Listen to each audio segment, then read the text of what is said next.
Good afternoon. Well, first of all, I'd like to welcome everyone for coming.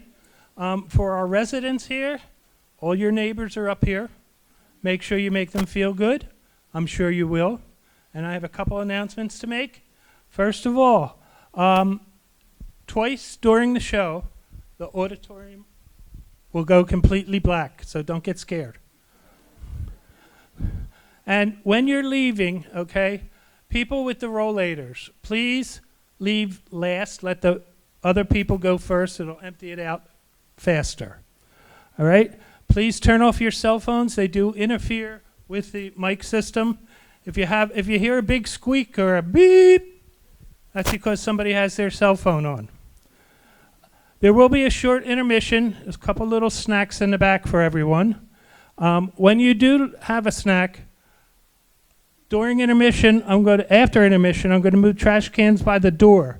But during intermission, the trash cans are back by the table. Please use trash cans and not the floor. All the donations that we have collected so far are going for our scholarship fund here at the village and to outreach. And we appreciate everything you people have given us so far. All right. The last thing is, I just want you to sit, well, it's not the last thing, it's almost the last thing. Sit back, enjoy, and welcome your neighbors in the show. Now I'd like to say thank you to a couple people. Bernadette Hennessy for taking all our photos. If you saw the big display down by the cafeteria. Dot Barlow will be sitting right here, telling all our friends if they forget anything, what they're supposed to say. And our musicians, Nancy on the clavinova and Judy on the piano. Ladies?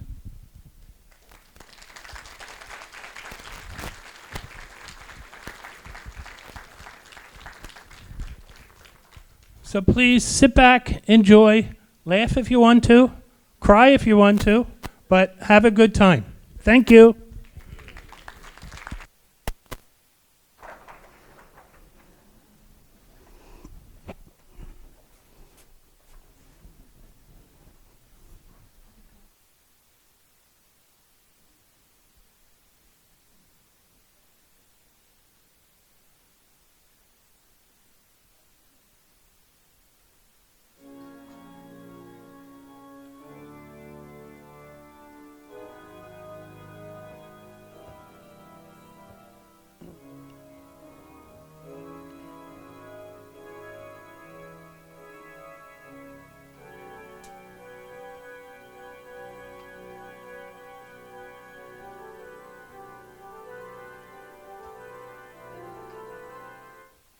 We're about to begin. Guards, turn on the lights. Certainly. Monsters and murderers and madmen, crawling, creeping, lurking all about. Monsters and murderers and madmen, love to hear you scream and shout. Monsters and murderers and madmen, moaning, groaning, howling at the moon. Monsters and madmen, coming for you very soon.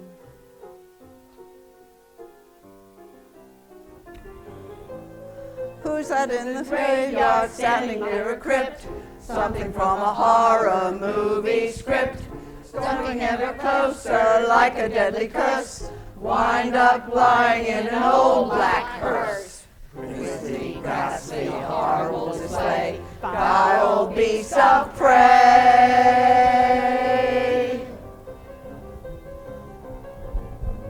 Monsters and murderers and madmen will drive you to your cemetery plot. Monsters and murderers and madmen, a thoroughly distinguished lot.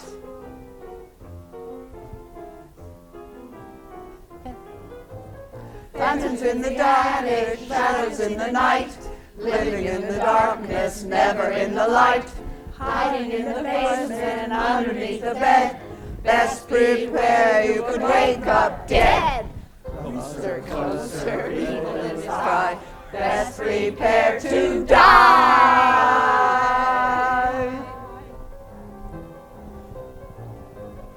monsters and murderers and madmen, crawling, crawling, laughing out loud, monsters and murderers and madmen, a horribly distinguished crowd. A horribly distinguished crowd. A horribly distinguished crowd!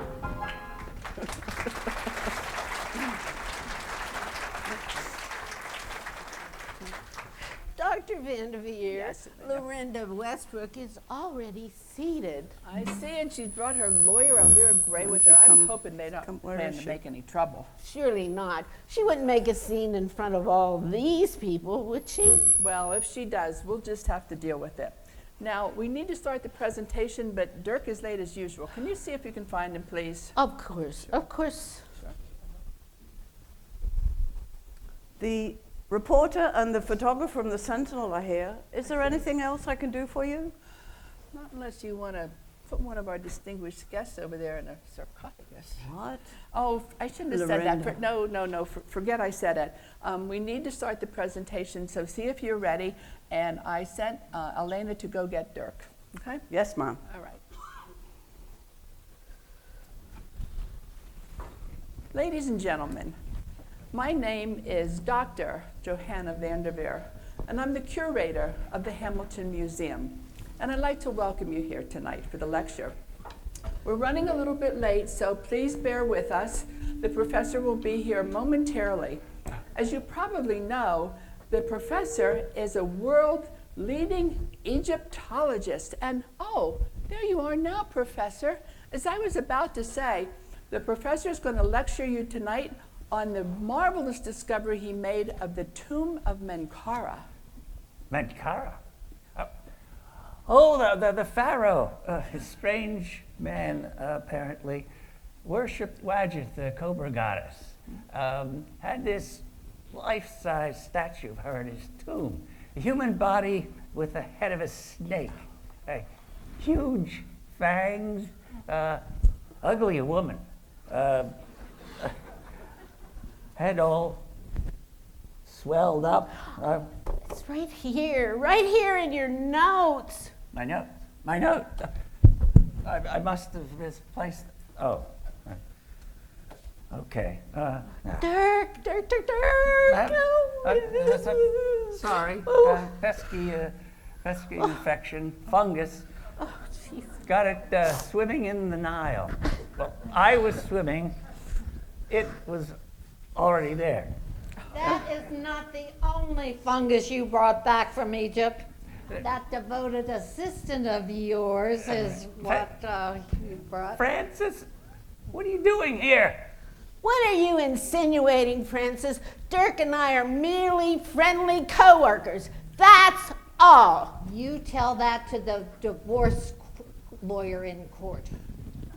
Mrs. Carlton, I must insist you don't interrupt again, and you sit down because I would hate to have one of these guards escort you out. I'm not finished with you yet, Professor. Let's get going, Dirk. Are we going somewhere? Oh, the lecture. Yes, that's the lecture. Ladies and gentlemen, let me also introduce you Elena Newman. She is the professor's assistant and the archaeologist in her own right. And you may have assumed from the conversation that she was with Dirk in Egypt when he discovered the tomb of Menkaure. Yes. And she helped him with a major part of the excavation, and they're flying back tomorrow to complete the project. Right? Thank you. You're welcome. Dr. Vanderveer. Yes. Rusty Palmer of the Sentinel. Hi, Rusty. How are you? I'm glad to meet you.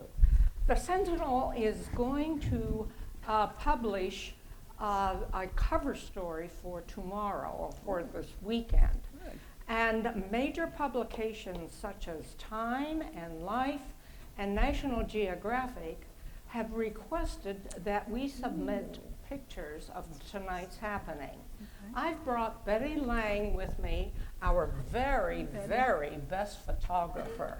I wonder if she could take a few snaps of you and Dr. Carlton before the lecture begins and while the audience is still here. It won't take but a few minutes, Dr. Vanderveer. Well, that would be great publicity for the museum, but highly irregular. But you know, it might be a good idea. Professor, would you agree? Pictures? Certainly. Take as many as you want. Just don't forget to return them. Where would you like me to stand? Actually, I prefer to take candid shots. Let me get a few snaps of the audience first. Is there a storm coming? No, they're taking pictures for the newspaper. A few more, Betty. How about with Dr. Carlton and Professor together? Here we go. Smile. That's great. Now we'll wait until after the lecture to photograph the stuff up here on the stage and in the House of Horrors Museum in the exhibition hall. Joanna, I must protest. Who are you, lady? I am Lorinda Westbrook, and I personally financed Professor Carlton's expedition. Oh, stop that, and don't you dare put my name in your newspaper. Oh, but first, let me apologize to the audience for the terrible misuse and misspending of my money by this museum, House of Horrors indeed. And all I wanted to do was to make a generous contribution to the arts, and not to this circus sideshow. And Joanna, I'm appalled by the licentious display of bad taste shown by this museum. And not only that, they are sponsoring a series of lectures on murderers, monsters, and madmen. Oh, Betty, how do you spell licentious? L-I-C-E. Do you have anything else to say?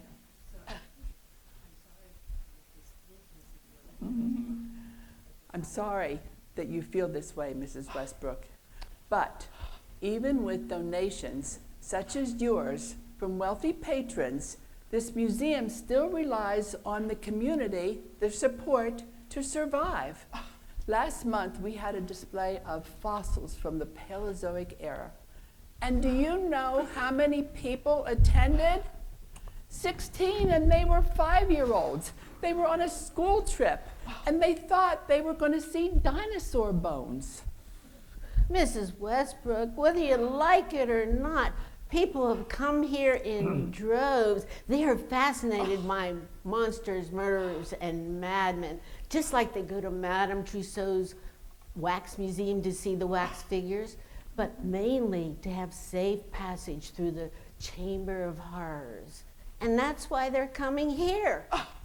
if you throw slop into a trough, the pigs will run to it. Oh, I didn't mean you. Elvira. Lorinda, why don't you let me speak for you? After all, that's what you pay me for. Yes.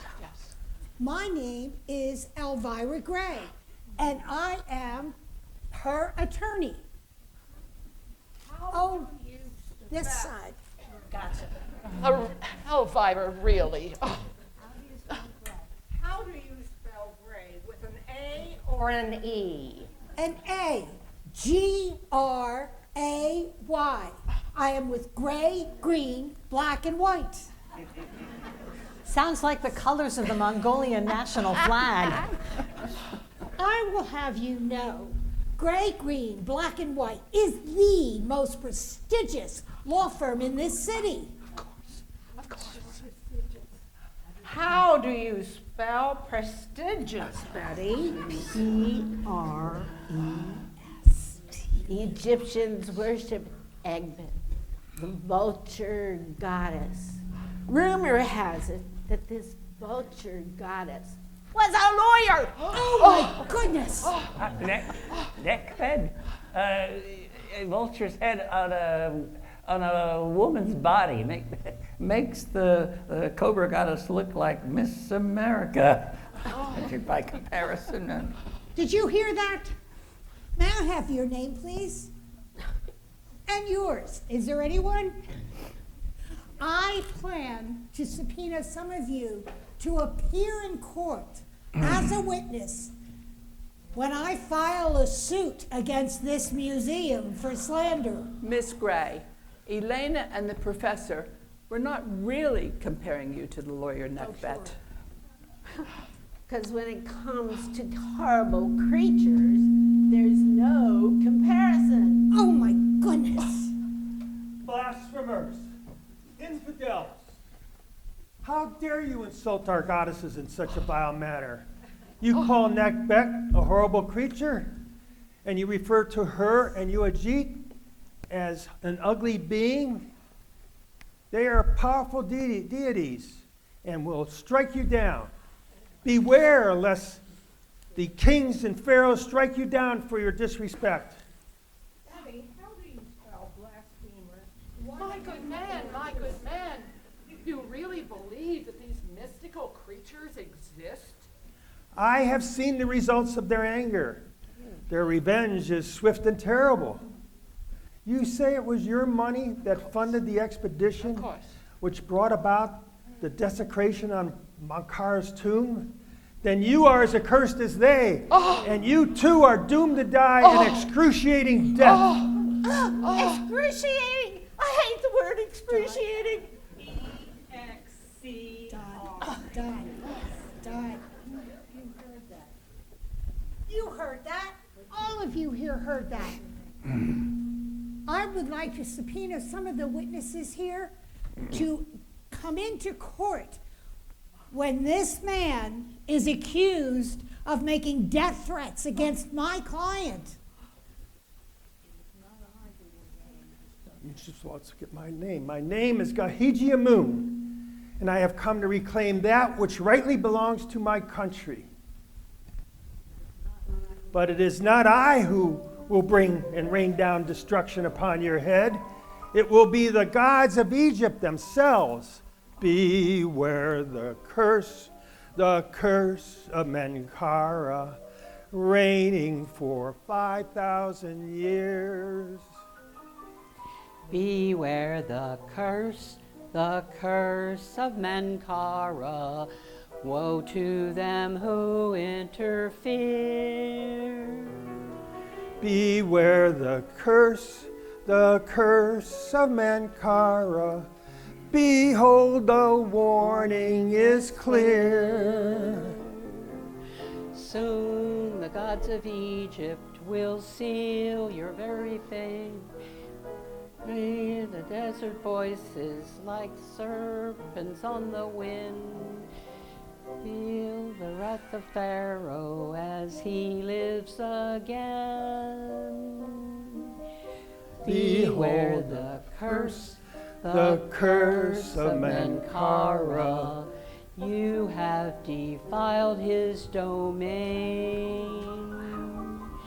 Beware the curse of Menkara.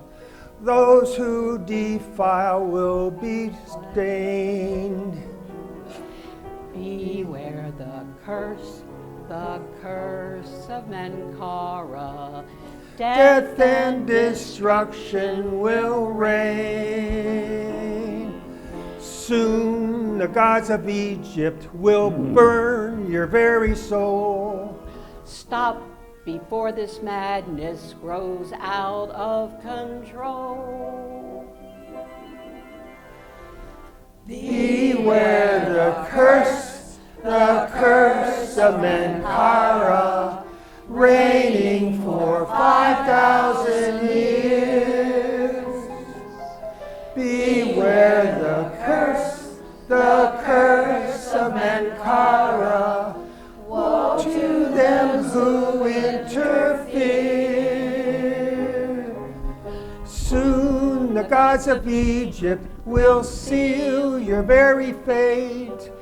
Heed the words and turn back before it's too late.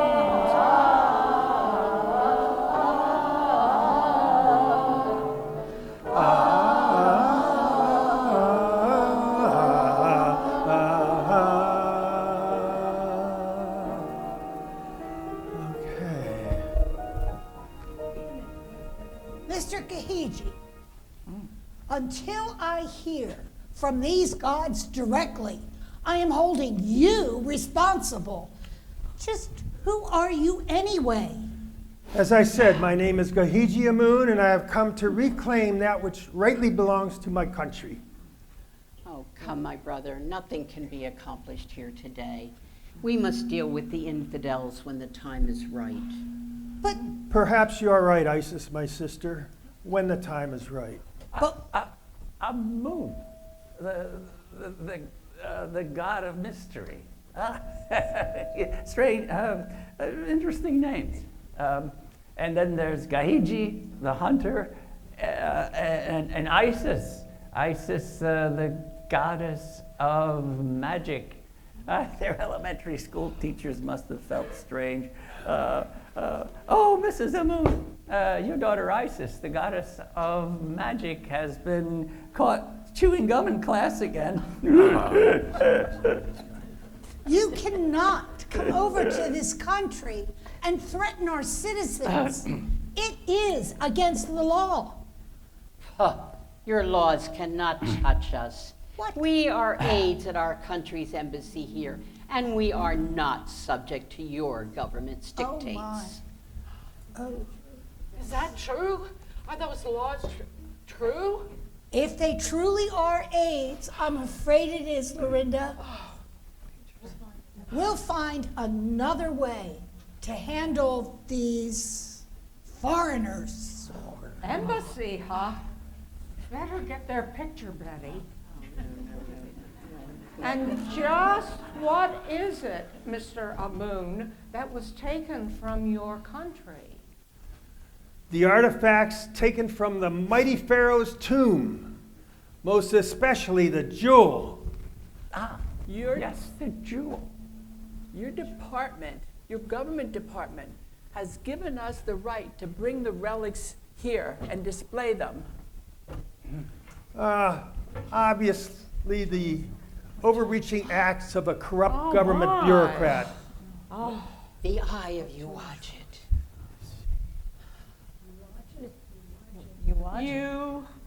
you Ajit, like the cobra goddess the professor talked about. Ah.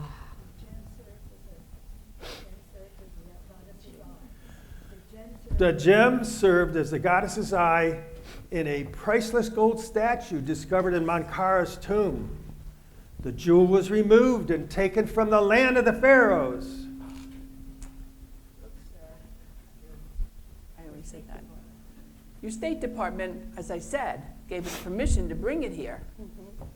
Well, the irresponsible act again of corrupt government bureaucrats. Mr. Amun, it was our expedition that discovered Mankara's tomb and the artifacts. And the Egyptian government was so nice to loan those artifacts. It's in our display, and we will keep it for a while, and then we'll send it back looking as good as new. Woe be unto you if you fail. Look, Again with the threats. Not threats, madame. Warnings. Oh, my goodness. A perfect stone. No flaws. Look, it is the eye. Magnificent. we are protecting it well. Look around you at the guards at the exits. They have sworn on their life to defend it. Oh, wait a minute. I never swore that. Oh, did you? Yes, I did, but I had my fingers crossed all the time. Vandermeer, what is your reaction to Mr. Amun's warnings? It's all superstitious nonsense. Now, miss, would you please sit down? We need to start the presentation. And you, sir, you and your sister, please have a seat or leave the museum because we do need to start the presentation. Very well. We will stay and hear from his own lips how this man has defiled the final resting place of Mankara.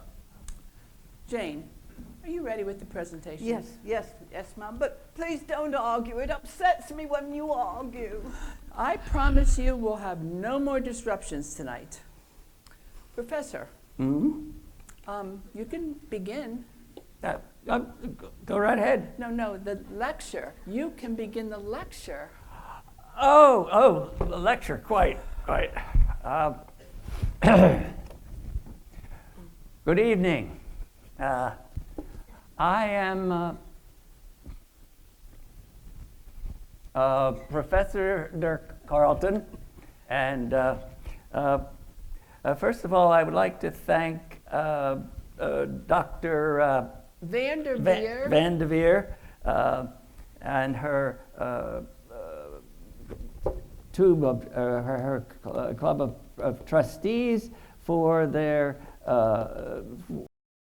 for sponsoring my most recent expedition to Egypt, where I was fortunate to find the tomb of the powerful pharaoh Menkaure. He was a proud and a handsome man, as you can tell from the ruler's image on the cover of his sarcophagus. According to hieroglyphics found on ancient papyrus scrolls, Menkaure was a tyrant who had anyone who displeased him thrown to the crocodiles in the Nile River. Some people said he was a madman, and hence his conclusion in the museum's lecture series, Monsters, Murderers, and Madmen. Blasphemy! Gesundheit! Anyway, Elena took some breathtaking photographs of the priceless objects found in the tomb. You see, the Egyptians believed that you could take your belongings with you in your journey through the underworld. No. Wrong. No, we found all sorts of treasures left behind, so to speak, in the tomb. The Eye of Wadjet was the most valuable treasure that I discovered, of course. But here are some other objects of art that lay beneath the desert sands for thousands of years. Jean? Jane. Miss Trice. Peter, would you turn out the stage lights, please?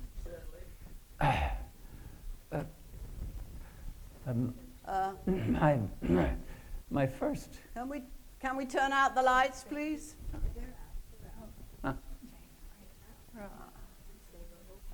Thank you. Okay, here we go. Here's the first slide. My first major discovery was this image of Isis engraved in gold on the door leading to Menkaure's burial chamber. My namesake. That's breathtaking. When we deciphered the hieroglyphics, we found that they are magic spells that ensure the pharaoh eternal life. Next slide, June. Oh, yes. Yes. Yeah. Among the artifacts left in the tomb was this elaborate shrine, which was protected by the statue of their goddess, Selket. Now, Selket wears the image of a scorpion on her head because the ancient Egyptians believed that she had the power to cure their sting. And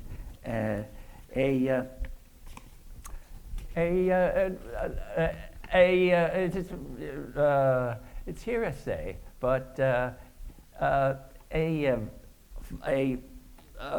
very evil heir to the throne of the Pharaoh Menotep murdered his father by dropping a live scorpion into his ear as he slept. But that's just another story. Next picture, Joan. Hold on a minute. I've dropped the light here.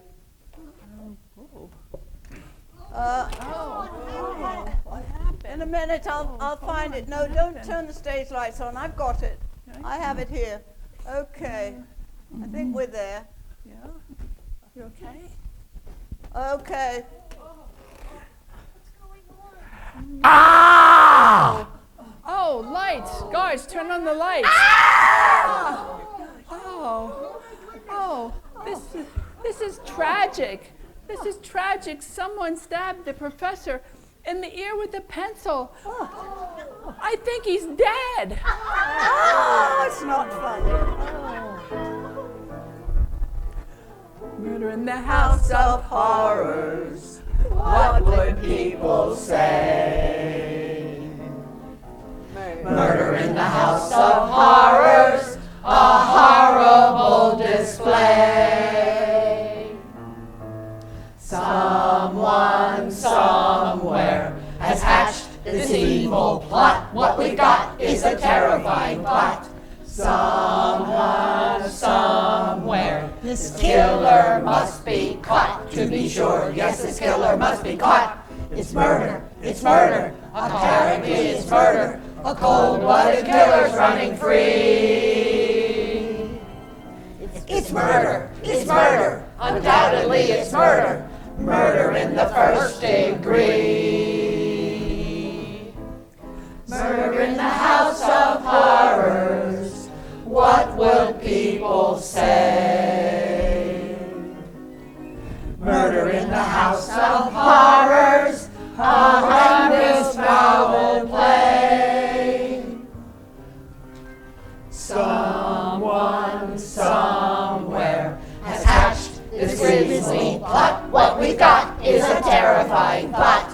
Somehow, someway, this killer must be caught. To be sure, yes, this killer must be caught. Someone somewhere has hatched this grisly plot. What we've got, the professor's lying dead. Somehow, somewhere, this killer must be caught. To be sure, yes, this killer must be caught. This killer must be caught.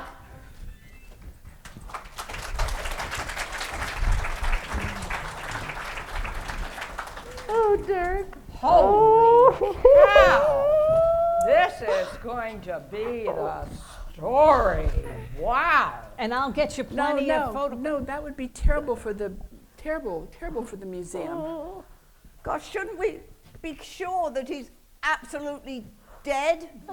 Miss Price, I've seen plenty of stiffs in my time. Take it from me. He's a goner. Oh, no,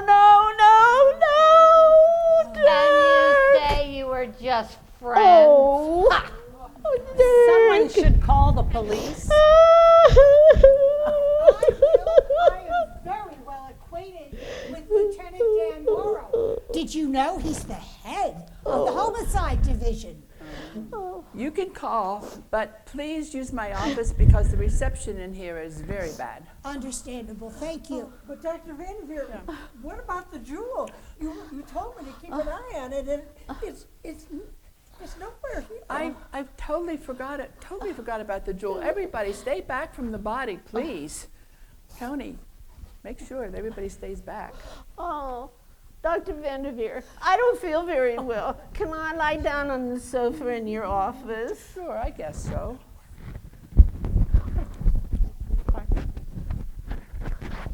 Miss Newman, you really should stay here. I beg your pardon.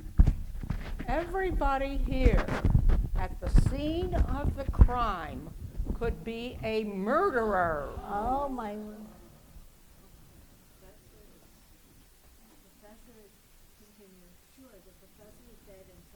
And not only is he dead, there is a thief in this house. Someone in this very room. Oh, I think you can't leave right now. I think the reporter's right. You need to stay here. But you let Elvira Gray go.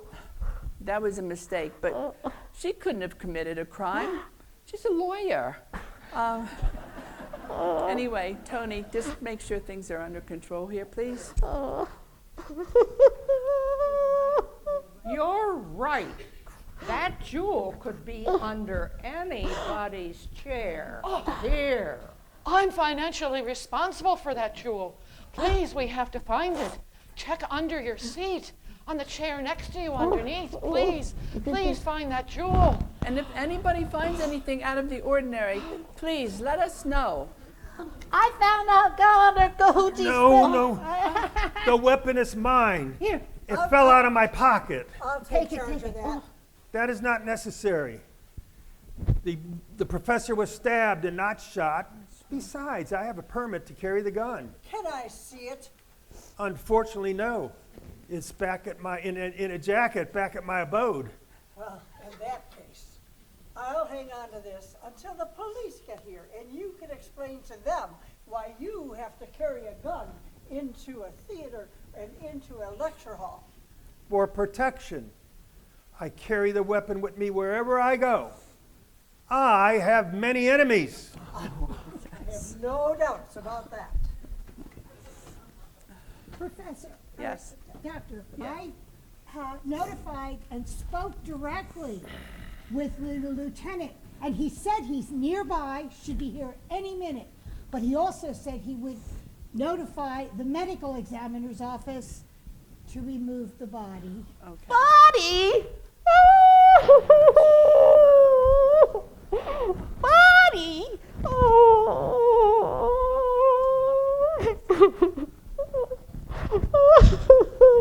Hey, I'll thank you to take your hands off of Dirk. He is still my husband, even if he is dead. He may be cold, may be drab, a cadaver on a slab, but he's absolutely mine. He may be pale, growing stale, though it's a murder to inhale. But without fail, the man is mine. I remember all those good years, living in marital bliss. You can take him from my life, but I'm his wife. Keep your cotton-picking hands off my corpse. Ladies, this is inappropriate. Right. He maybe grows comatose and it's hard to hold him close. Adios, the man is mine. He may be rank, smelling dank. There's a chance that he stank, but of course, a man is mine.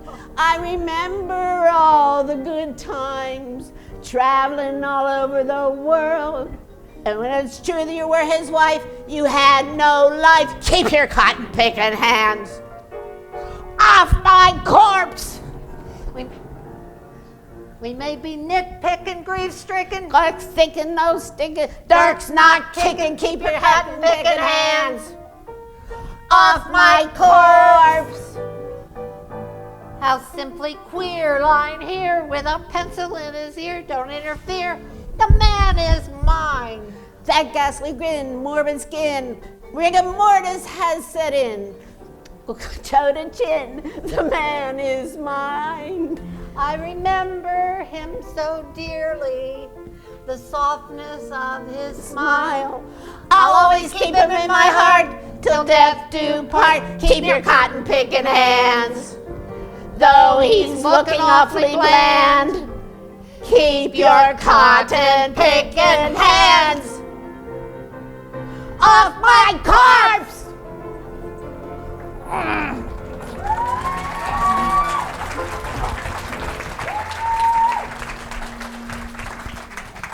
You never cared. You never loved him. How can you love someone who's never around? Dirk was always flying off to some godforsaken corner of the world. You ought to know, you were always right there beside him. And you knew he was an archaeologist when you married him. And he made good money, but you knew how to spend that money. Dirk told me you drained the bank account with your frivolous shopping excursions. That is none of your business. Elena, Mrs. Carlton, again, please, quiet. I think you know he's better off dead, don't you? What do you mean? Because if there was a divorce, there wasn't much money left because you spent it all. And Dirk took out an insurance policy with you as a beneficiary. Now, he was going to change that policy, but he was murdered, and he couldn't get to the lawyer. So you can still collect on that policy. How do you spell beneficiary, Betty? B-E. Are you calling me A fortune hunter? not just a fortune hunter, you're a murderer! Were you? Oh, God, look at, oh my, get her off of I me! hate that woman. I hate that woman. She's ridiculous. I don't. Oh, You can file a slander suit if you'd like. Oh, just leave me alone. Leave me alone. she attacked me.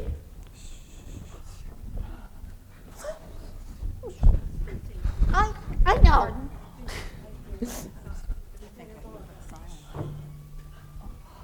I think I hear a siren. That must be Lieutenant Morrow coming. I think you're right. And it's about time, because this is a little out of control. You think things are getting out of control when you're almost standing on a corpse? Oh, sit down, calm yourself. And Elena, you calm yourself. I'm going to go, Tony, I'm going to go meet the lieutenant, and you can make sure that nobody touches anything here, okay? Thank you.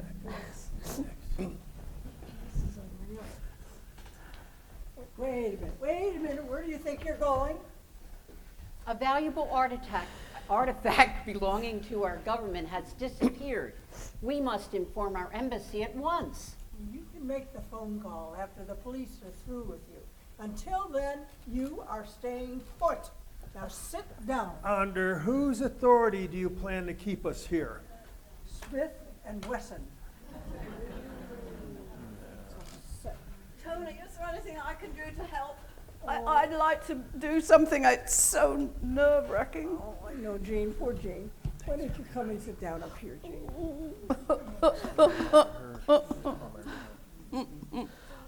We have disturbed your rest, Mankara. Mr. Moon was right. The gods will have their revenge.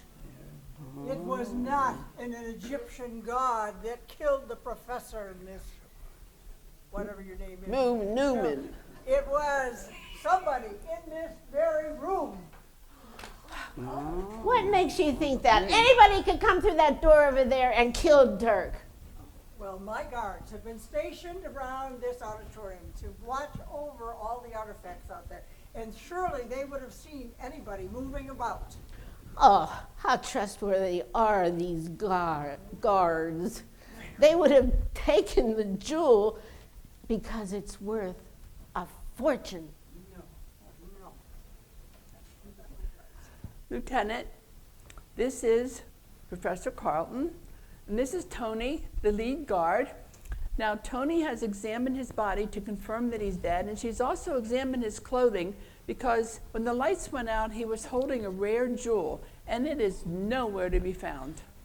Tony, hi. This is my assistant, Val Holloway. Hello, Val. Hi. Let's take a look at the corpse here. Thanks, Dr. Vanderveer. Ooh. That's nasty business. I don't think I've ever seen a pencil used as a murder weapon before. Now, Dr. Vanderveer, Yes. who else was near you on the stage when the lights went out? Well, there was Elena here, his assistant, the distinguished guest. There was Miss Trice, who was running the presentation, and there was myself, and that's pretty much it. Okay, well, I figure when we find the missing gem, we'll find our murderer. So the first thing we're going to do is search everyone here who could have murdered him. And I'm going to start with you two since you were obviously the closest ones. Now, Dr. Vanderveer, you have any objections? To being searched, but Yeah. I couldn't possibly be a suspect.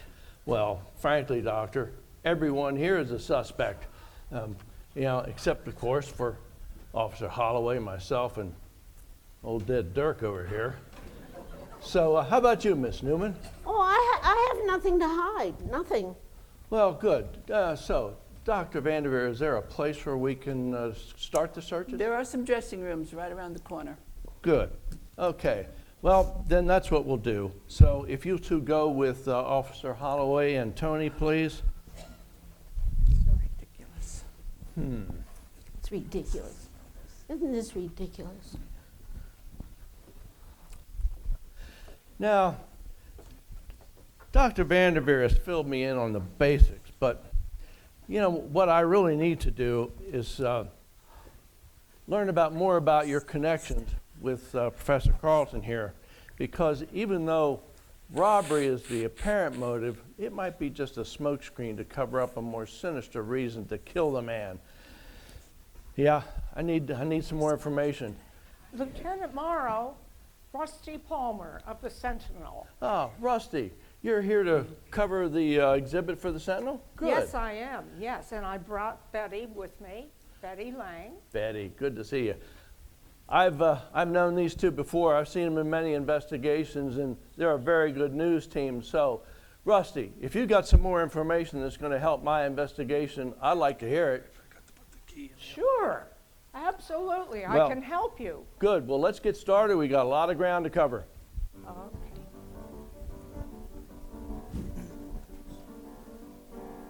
The professor was about to show what he'd found buried in an ancient room.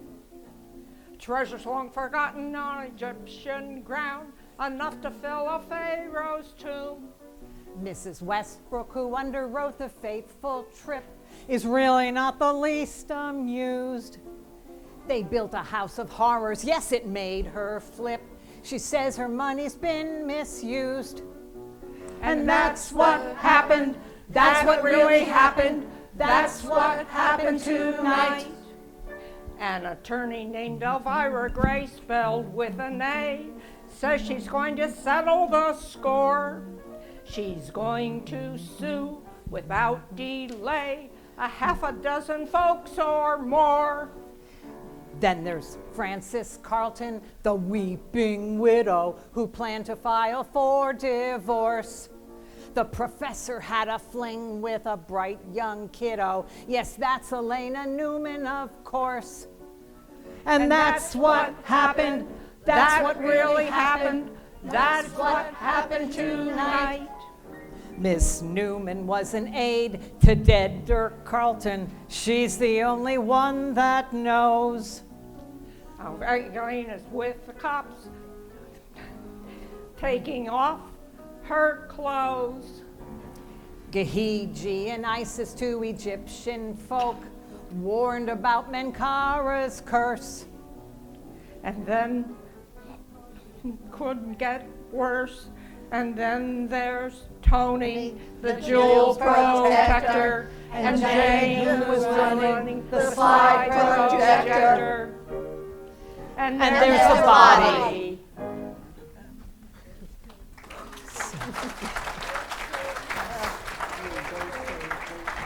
Leave room for me to faint. Oh, boy. Don't worry. That's a pretty impressive piece of reporting. Thank you. Detective, those two should not be working for a newspaper. They should be working for Cliff Notes, synopsizing a 600-page novel down to 30. Ah, Miss Gray, my favorite partner from Gray, Green, Black, and White. They're going to be proud to be back at the firm, Miss Gray. I'm sure. All right, let's get on with it. Well, it seems like there were a number of you that had motives to wish Professor Carlton dead, so let's take a look at this. Now, Dr. Vanderveer said that the blackout lasted several seconds. Now, that was probably long enough for one of you to have left your seat, rushed the lectern, stabbed the professor, and gotten back before the lights came back on. I don't think so. So, let's determine which of you left your seats, or conversely, convince me that you didn't. Miss Amoon, let's start with you. What do you have to say? I'm not To answer your question, Lieutenant, we may have come to our feet during the excitement, but neither of us went near the professor. Well, somehow, Mr. Moon, I wouldn't expect you to admit it if you had, but let's keep going. Miss Carlton, what do you have to say? Any statement I have to make will be given through my attorney. Would you like representation, Mrs. Carlton? No. Well, Miss Carlton, you may need representation after all, but let's keep going. Miss Westbrook, I see you're represented by counsel. So, counsel, what do you have to say about your client's actions? I don't know. I mean, we all stood up, but it was instinctive for me. I was afraid that if Professor Carlton had hurt himself, such as falling off the stage while the lights were out, I was prepared to rush to him with my card in case he wanted to sue the museum. I hope we have this on video. They're going to be so proud to be back at the office. Well, we're going to begin our investigation and concentrate it with you folks as the prime suspect. But I can't overlook the possibility that actually anybody here could have murdered the professor here, Dirk Carlton, and taken the gem. So we're going to take a look at everybody. How'd you make out there, Tony? Mrs. Vanderveer did not have the jewel on her. Yeah, okay, thank you. Lieutenant, Yeah. I searched Ms. Newman. She's clean. She's clean. You mean the police still use that term? It sounds as if you're surprised I took a bath. It's nothing personal, Ms. Newman. Nothing personal. You strip down to your underwear in front of a stranger, and that's not personal? We're just doing our job, Miss Newman, and it isn't over yet. Let's continue with the rest of the ladies here. Mrs. Carlton, Miss Amoon, and Miss Westbrook. And my favorite attorney, Miss Gray, since you said that you left the stage, we'll include you too. You may all take your purses to the interrogation room, please. I don't understand why you would have me searched, Lieutenant. Well, Miss Gray, as hard as it is to believe, some lawyers have been known to go well beyond the duty for their clients. Even murder? It's been known to happen. Oh. Thank you, ladies. And Mr. Amoon, we don't want to leave you out. Will you join them, please? Lieutenant, I do this as a gesture of goodwill, but you have no right to give me and my sister orders. It's mighty sporting of you, Mr. Moon. Thank you. You know, Lieutenant, I don't think we're going to need the lectern anymore. No, I think not. Let's move it back a little bit. Miss Trice, what's on your alleged mind? Lieutenant Morrow, I'm so glad I'm not a suspect. I don't think I could undress in front of anyone. Well, be that as it may, Miss Trice, according to Dr. Vanderveer, now, you were in control of the lights, and you didn't leave the area when the lights went out. Is that right? Yeah, no, I didn't leave it. Well, Miss Trice, that may relieve you of being a suspect in murder, but it doesn't let you off the hook entirely. What do you mean? Well, we've determined that you were in the sole care of the light source, but we don't know why it went out, whether it was on purpose or by accident. But why would I do that? Well, obviously, to create an opportunity to commit murder. But I'm innocent! Well,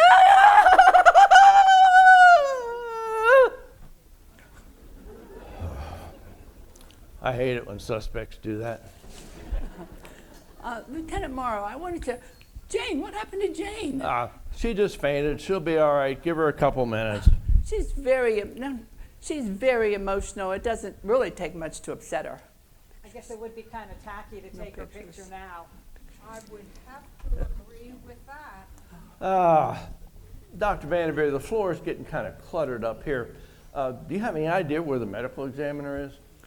No, I don't, but we have a stretcher in the office just for emergencies, and I could get some of the guards to bring it up, take the remains out, if that's okay.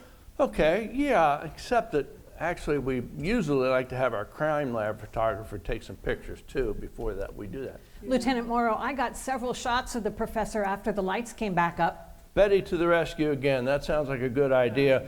We can do away with outlining the body or penciling the body in if you prefer. So yeah, let's go ahead and do that. Okay, some guards, Peter, Peggy, can you help come up here with the stretcher and take the body away, please?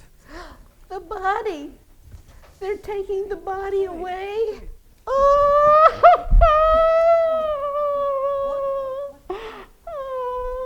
That woman is going to get on my nerves. Oh, shut up.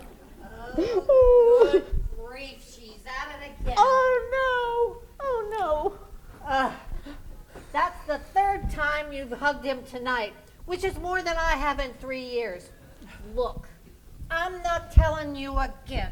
Keep your cotton-picking hands off my corpse. Lieutenant, see how heartless and ruthless she is. No wonder Dirk was starved for affection. You think he loved you? Don't kid yourself. The only woman that could make him happy would have to be at least 2,000 years old and dressed in toilet paper. I love Dirk, and Dirk loved me. Well, that's your problem, even though you look like you're 2,000 years old. Are you ready for us, Lieutenant? Yeah, come on in, please proceed.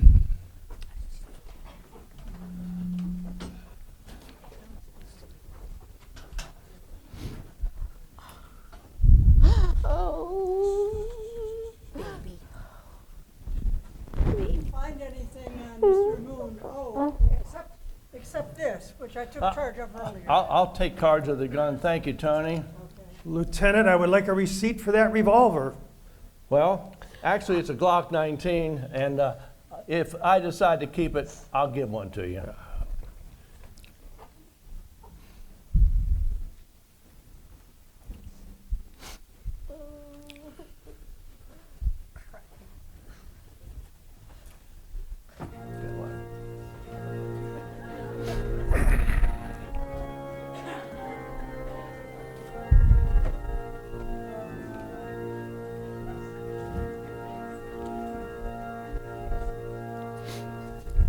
Tony, would you go with them, and when the medical examiner comes, just show him or her to my office, please? Thank you. Will do. No luck, boss. Okay. Mrs. Westbrook's diamond ring. It's the biggest rock I've ever seen. One thing's for sure, she likes flashy jewels. That was the most unpleasant experience of my entire life. I just wanted to donate to charity, and what do I get? I got frisked. Oh.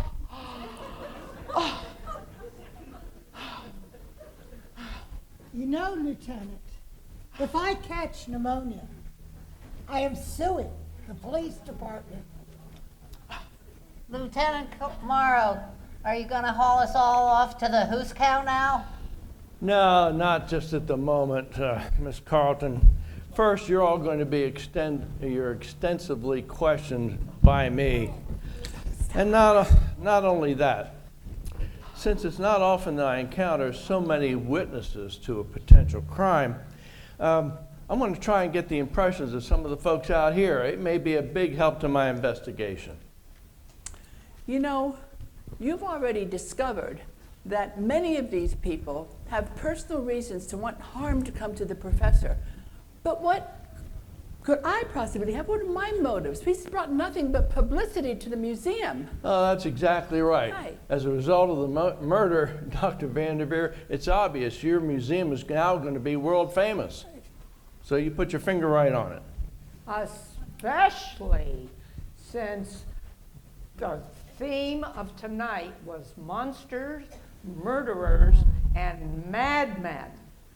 The irony of this will make it simply sensational. Well, Rusty, exactly. And I don't doubt that your colleagues out there in the press are going to make the most of this. I can see the headlines in the papers in 12 different languages all over the world. Murder in the House of Horrors. Oh, Joanna, surely now you understand why I was so upset about what you did with my money. Oh. Well, Dr. Vanderveer, since you asked about motives, I'd say you had about as good a motive to kill the man as any. Oh, rubbish. What about me? I loved him. Why would I kill him? Miss Newman, in my experience, murder is often the result of many romantic relationships. So I'll tell you what, even though in those cases we don't often find out what the cause of it is, if it's your situation, I'll find out why you killed Dirk Carlton. Now, Dr. Vanderveer, I noticed we had several other chairs around. We've got 3 up here now. Can we bring 4 more chairs up and put them here, please? Sure.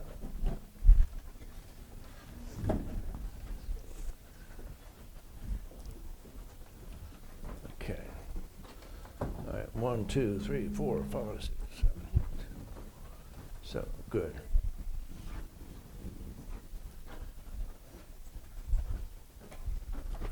You all right, Miss Carlton? Oh.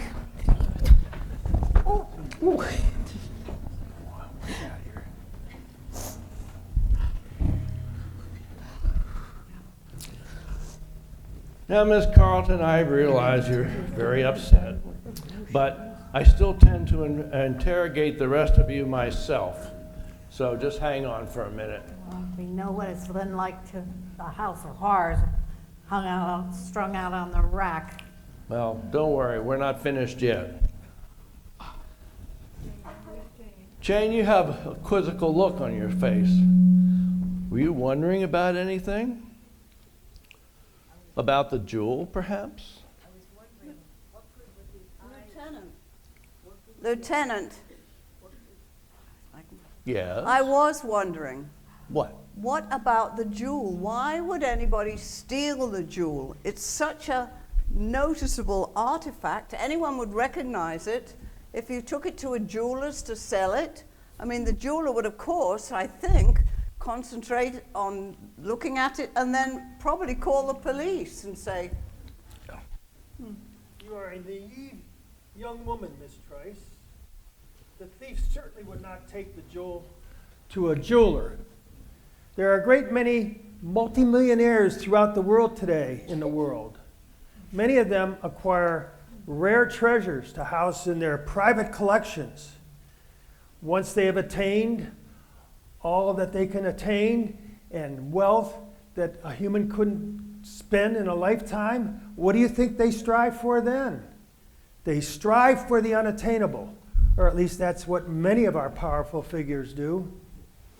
My brother speaks the truth. These people would not ask how the seller of the eye had obtained it. They would simply pay what they deem it worth to have it in their possession. but why? They couldn't show it to anyone. They do not covet the jewel to display it. It's the owning. The owning is everything. But even if they did own it, well, how would any of these people try to sell it to them? How would they reach those sort of people?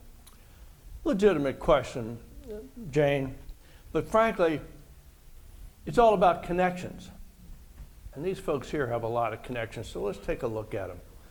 Now, here's Dr. Vanderveer, the curator of the museum. Now, she's got a lot of connections with very wealthy patrons through fundraisers and things like that, such as Miss Westbrook.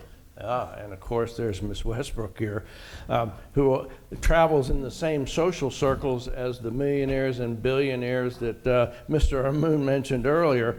So she might even be a collector herself. So she might have seized the opportunity to acquire a gem that she couldn't ordinarily get, for her own use. And then, of course, there's Elvira Gray, her attorney, who already knows many with the lifestyles of the rich and famous. And we can't overlook Elena Newman, since she is a woman archaeologist, as she has reminded us. She knows men and women worldwide who might have approached her to obtain the unobtainable. Now, a similar offer could have been made actually to Mrs. Carleton here. After all, she's the wife of the curator of the museum. And our friends from Egypt, Gahiji and Isis Amun, who have many people with connections that want to get such a gem. So any one of this select group could have seized the opportunity to kill two birds with one stone, or for one stone, if you pardon the pun. Namely, what I mean is the chance to kill somebody that they wanted to do away with and acquire a priceless gem without being caught. So, Miss Gray, you say I've singled out you folks here. Who else besides you has a double motive to commit this murder? Lieutenant Morrow. Yeah. The medical examiner arrived a little while ago, and he and his team have taken the body to the morgue. Tony, sorry.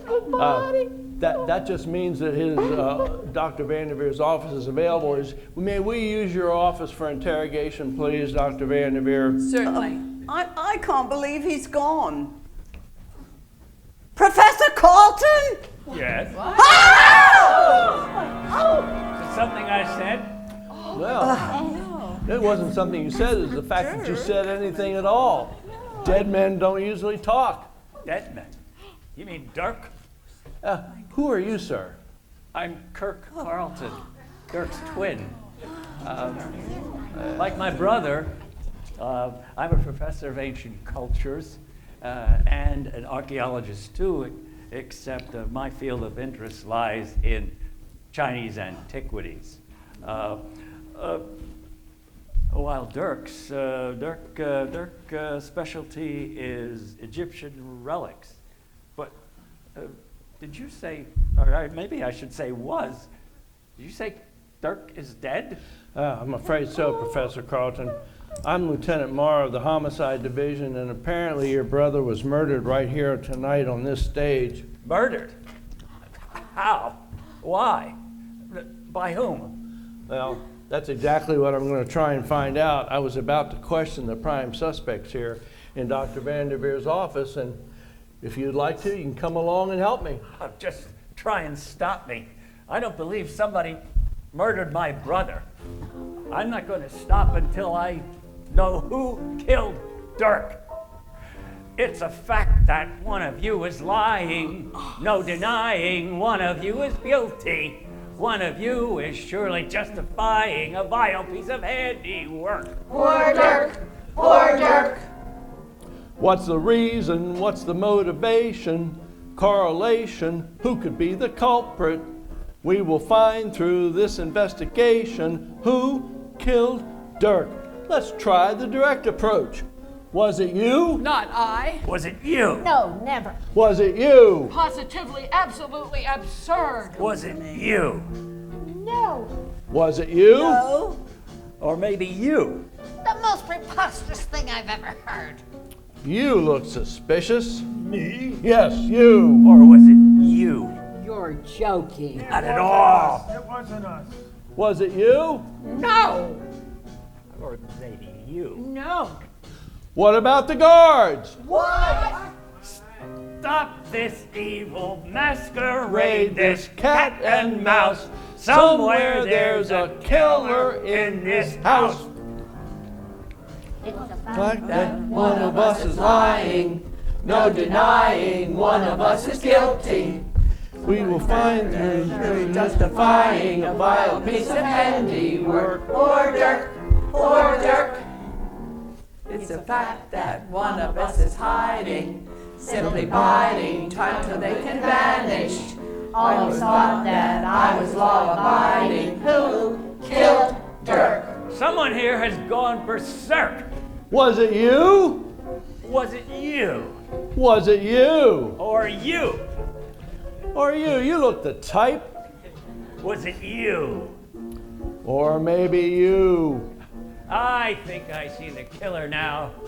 Surely it had to be you. Where were you when the lights went out? This is simply outrageous. Stop this evil masquerade, this cat and mouse. Somewhere there's a killer in this house. What's the reason? What's the motivation? Correlation? What could be the culprit? We will find through this investigation who killed Dirk. Poor Dirk. Killed Dirk. Poor Dirk. Poor Dirk. Who killed Dirk?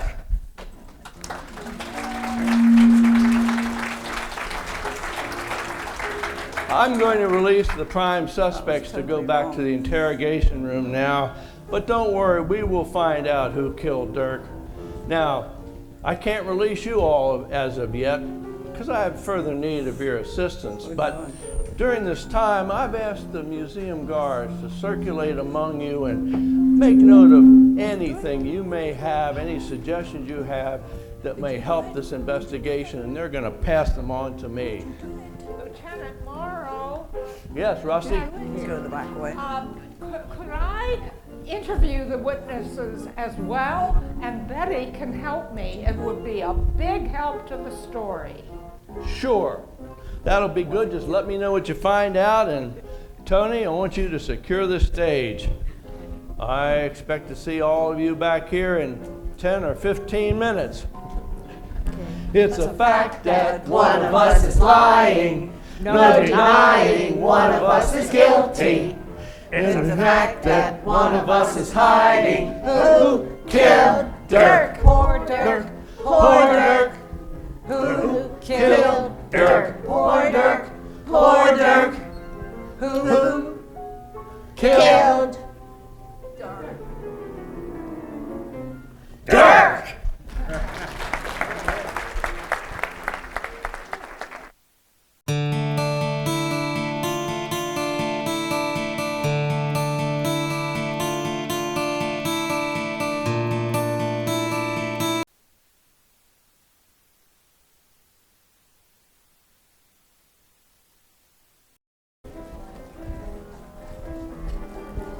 There is still a killer among us.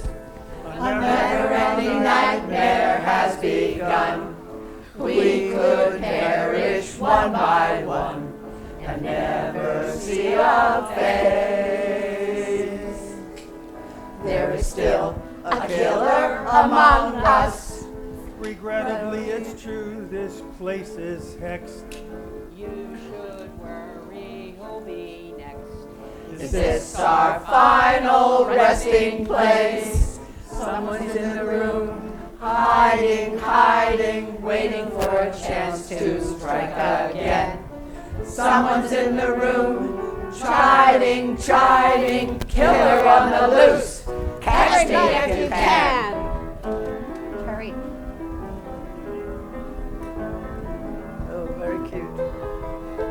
There is still a killer among us. Another nowhere has begun. Wisdom nowhere dummy counts. Let's get out of here. There is still a killer among us, salivating at the very sight. Grisly, morbid appetite. Prowling, scowling somewhere near. Someone's in the room, sneering, sneering, laughing as emotion with dread. Someone's in the room, jeering, jeering, pencil in the air. Everybody's dead! We're nearly there, not quite.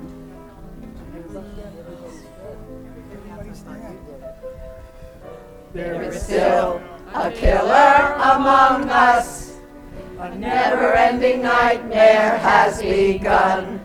we could perish one by one and never see a face.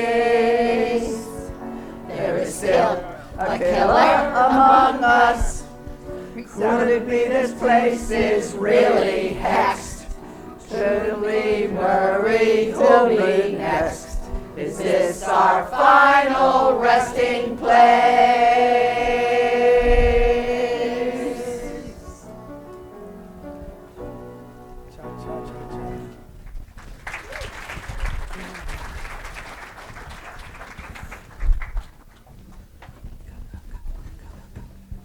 Captain Morrow is wrapping up his investigations, and he wanted me to ask you to collect the guards' interview sheets. Oh, I'll do that, sure. Oh, and I just want you to know, I really am sorry. I really liked your brother. Thank you. Oh, dear old Dirk. At least he made the discovery of a lifetime. Before it was over, Mankara's treasure will stand forever as a lasting tribute to my brother's work. Professor Carlton, I'm Betty Lang. I'm the photographer from the Sentinel. Oh, yes, I remember. You were with the reporter who asked Lieutenant Morrow if she could interview the witnesses. Yes, Rusty Palmer. Professor, I was wondering if I might speak with you for a moment before the others come back. No, it would be my pleasure. How can I help you, Miss Lang? Betty, just Betty, please. Only if you call me Kirk. It's a deal. The thing is, Professor Kirk, the thing is, so far my job at the Sentinel has been to take the pictures they can run with Rusty's articles. That was fine in the beginning, but she's a great writer, but her spelling is not so hot. And I'm ready to move on to bigger things. I was wondering if you'd let me ask you a few questions about your relationship with your brother, and then I might be able to write up a small sidebar that's a related story that they would publish along with Rusty's article. Sure. What do you want to know? Well, you said you and Professor Carlton, the other Professor Carlton, hardly ever saw each other. What happened? Did you have a falling out? No, it was nothing like that. Kirk and I were close as kids, liked the same toys, had the same hobbies, even grew up to pick the same careers. Even though our personalities were different, we still had a lot in common. It was after we left college we drifted apart. And even though we loved each other, we still needed our own space. I'm sure that being identical twins had something to do with it. And our expeditions often took us to different parts of the globe, and we never seemed to get back to the States at the same time. No wonder you rarely saw each other. Well, yeah. Well, Dirk wrote me when he got married, but I was snowbound in Tibet, and I couldn't get out to come to the wedding. As for that matter, the marriage is almost over, was almost over. So I gathered. Obviously, Frances turned out to be less than a loving bride. Truly. How did you happen to come tonight? Well, Dirk wrote me when about the discovery of Mankura's tomb, and also about his first public lecture on the find tonight. So I took the next flight to America. I thought I'd just show up and surprise him. If I'd gotten here at an hour sooner, I could have seen him alive one more time and maybe even prevented it. I'm sorry. Thanks. But is there anything else? Well, just one more question. I was wondering, are you married? No, it's hard to settle down when you're always on the go. That's for sure. But what about you? I see you're not wearing a ring, so. I Single, assume- free as a bird, have camera, will travel.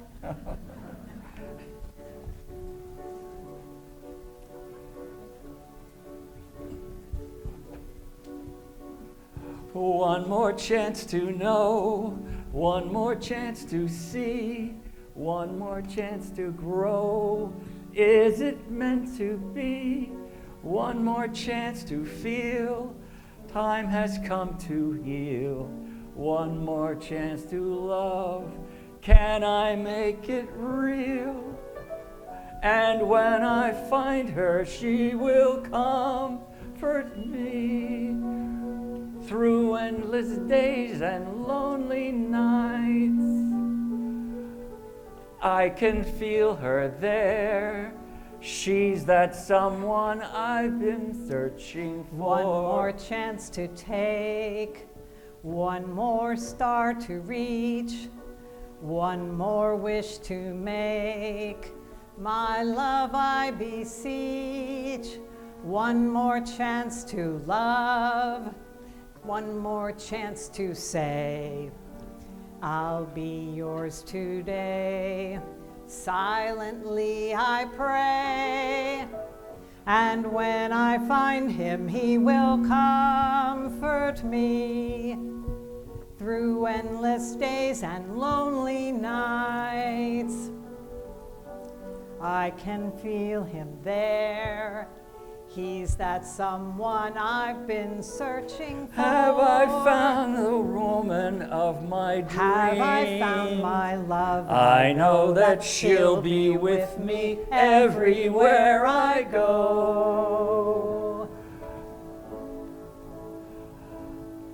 One more chance to give. One more chance to give. Never stand alone. Never stand alone. One more chance to One live. more chance to Travel live. the unknown. Take me with you. She can make me whole. Touch my very soul. I know her anywhere. Call and I'll be there. And when I find him, he will comfort me through endless days and lonely nights. I can feel him there. She's that someone I've been searching for.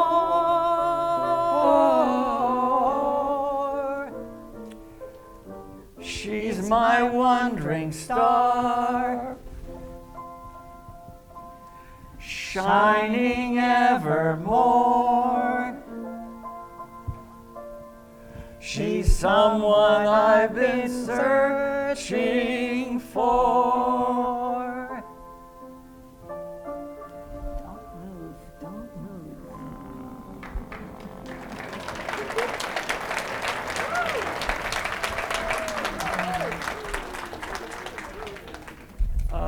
You like to travel?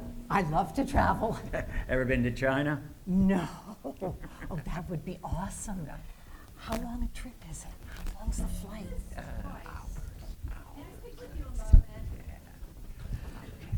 I'm sorry, you'll have to bear with us a little longer. I'll get back to you as soon as I finish sorting your comment sheets, and they were very helpful, Rusty. Thank you for doing such a good job. Glad to help. And I? You too, Betty? Professor Carlton, I wonder if I could have an interview with you before you return to Egypt. Thanks anyway, but... I've already interviewed the Professor Rusty. I can write up a sidebar to your story. You? I'm the writer of the team, and you take the pictures. I know, but I thought Edgar, he's our editor, I thought he would let me try my hand at writing a little article. Don't be mad, Rusty. You know I've been trying to break into writing. Well, Betty, you know it takes a lot of qualifications to be a writer. What skills do you have? I can spell. I'm sorry, I should go apologize. Dr. Vanderveer, Yes. you can count on me to return to the excavation.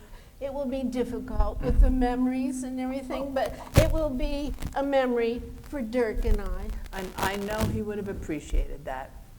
Yes, it's the least I could do. But as luck would have it, his brother is finishing up his project in China, and he offered to complete the project in Mentora, and of course I accepted right away. But I thought, his specialty is Chinese artifacts. That's what he told me. Sorry, I couldn't help but overhear. When Dirk wrote me about opening Vancora's tomb, he listed all he had accomplished so far. And he told me how he proposed to finish the project. Now, using his letter as a guide, I could complete the work as he wished it done, if it's all right. I guess I see. You know, we're really fortunate to have someone of Kirk's caliber on the team, and he was ready and willing to go, and we're going to certainly have him lead the team. I was counting on you for your assistance, Miss Newman. I know Dirk would want you to continue to work on the project. Of course. Professor, if you excuse me, I have to talk to Jane because she has to prepare the paperwork to put you in charge of the expedition. So just excuse me for a second. Miss Newman, I hope you're not upset that Dr. Vanderveer offered me the position. I wasn't trying to. Don't worry. And call me Elena if we're going to be working together. Well, I'm glad you agreed to stay with the excavation. To be honest, I need the work. But it will be a memory for Dirk and I. And to tell you the truth, in the field of archaeology, it's a man's world. What do you mean? Well, think about it. How many expeditions do you know of that are headed by a woman? I guess not. No, exactly. I have the same ability, the same education, the same background as about 10 male Egyptologists that I know. But when the grants are given out for the money needed for these expeditions, they're granted to men. I get your point. And here's Cleopatra. She reigned the entire Egyptian empire for I don't know how many years, and yet they don't trust a woman to search for her tomb. I agree. Can't Well, argue with I'll get off my soapbox, but this is very important to me. I'm very passionate about this. Well, that's understandable. And to be honest, to really think about it, I would love to head my own expedition, and I will someday. I will break through tradition, and you can be my assistant. Oh, Dirk. Kirk. The professor's name is Kirk. Oh, I was remembering Dirk. This is Kirk. They look so much alike. I couldn't help but overhear you say you're going to replace your brother on the expedition. That's big news. I'd like to get a picture of you. You don't mind if I steal him away, do you? No, you can borrow him.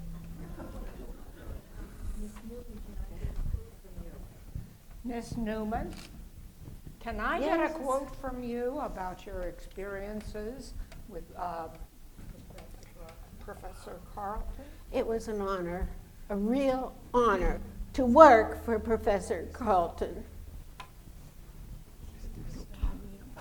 Joanna, Elvira and I have something we'd like to talk to you about.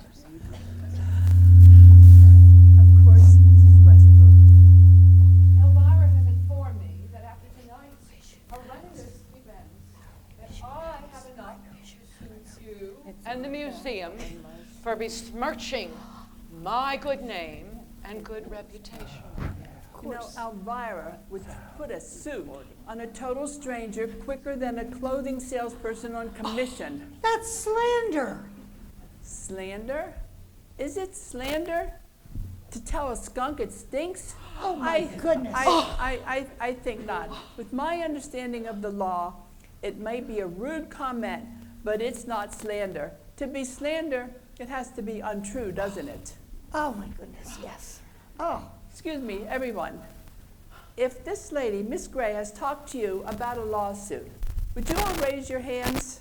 Would you raise your hands? Oh. But it's my law firm. Counselor, I rest my case. Please, don't argue, don't argue. It upsets me when people argue. Miss Trice, you really should have gotten a job in a library. This museum has become such a madhouse. It was all right until tonight. Well, I will tell you one thing. It'll be a cold day in July before you see another dime of my money. Come, Lorinda, we'll discuss this further. Yes. Oh. We'll find a suit in there somewhere. Yes. Go chase an ambulance. Oh.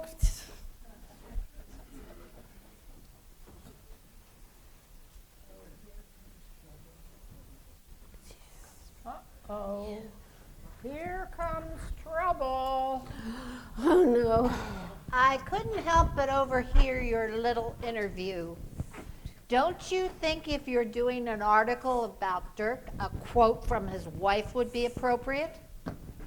But you're estranged. She's more like strange. Oh, I could kill you. Oh, right- stop it, Francis. I really didn't mean that.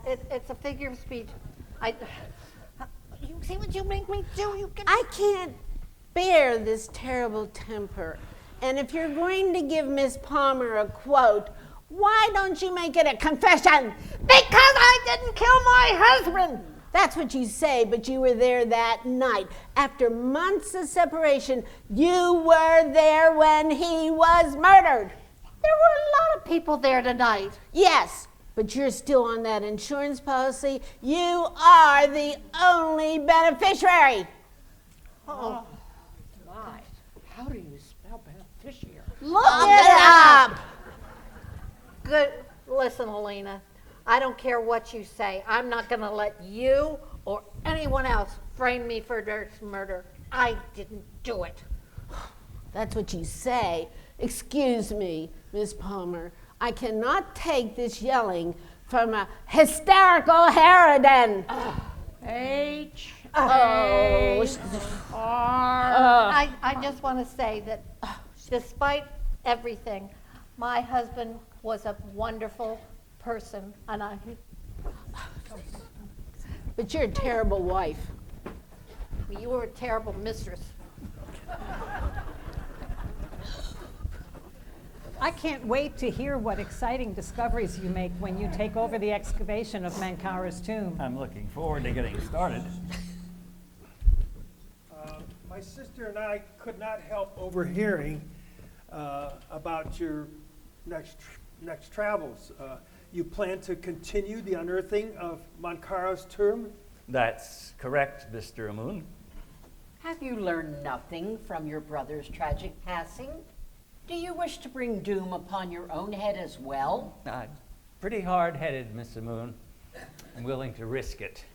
Then you are as foolish as he. If he had listened to our warnings, perhaps he might still be alive. Hey, wait a minute. You say he ignored your warnings. Does that mean that you saw him, you met him before tonight? Well, perhaps. We may have met, but no, we did not meet. In fact, when my sister and I heard about Professor Clarkson's old dead Dirk managed there? to take, old dead Dirk here, old dead Kirk, come and take these relics from our country, we wrote him and said that would be unwise and even unsafe. Did you sign your letter? The professor didn't seem to recognize your names when he heard them earlier this evening. No, we did not. Does it make a difference? That's interesting, and yes, it might, Miss Moon. You know, if it turns out that you're involved in any way, that anonymous note would, at least to me anyway, would indicate premeditation. Ah, but my sister and I are innocent. Well, you haven't convinced me of that, and you haven't convinced a lot of them out there of that as well. They have doubts about your innocence. What do you mean? Miss Moon, if you recall, before we went to get the interrogation underway, I asked the museum guards to circulate among these witnesses out there and solicit their comments.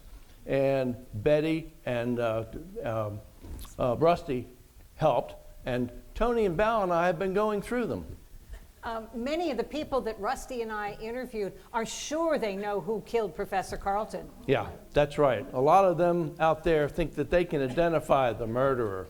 And you know what? That's exactly what I'm going to give them a chance to do. The members of the audience? Yeah. How? Well, I'll show you. Dr. Vanderveer, I need to borrow a chair again, please. Yeah, sure. All right. What Let's are we put gonna it. do now? Play party game? Oh, bear with me, Miss Carlton. So, if you all, when Officer Holloway calls your name, I want you to come up here and sit down. I want to give some of the members of the audience here who've had a chance to observe you all, accuse you of cold-blooded murder face to face. Now, I can't force you to do this, but how you answer or if you don't answer may go a long way to determining your guilt or innocence. If don't participate, you would think we're suspects, right? Well, possibly, but Dr. Vanderveer, would you like to go first? I promise you, we'll make it quick. These folks want to go home too. I have nothing to hide. Have a seat. Go ahead. Officer Holloway, be my guest. Thank you, Ross. Dr. Vanderveer, Mrs. Barlow has a question for you. Are you personally receiving any benefit from having this exhibition at the museum? I don't talk about personal benefits, but something happened this morning and I'm so excited about it. I just can't, I have to share it with somebody. Just don't tell anybody. But somehow Playboy found out about this exhibit of Menkara's tomb, and they called me this morning and they asked me, could I pose as a goddess with the Menkara's tomb? And I said, absolutely, and I'll get lots of publicity. But now that Professor died, the story will become sensational, and I'll be even more popular and probably even more richer. But I didn't kill him. I didn't kill him.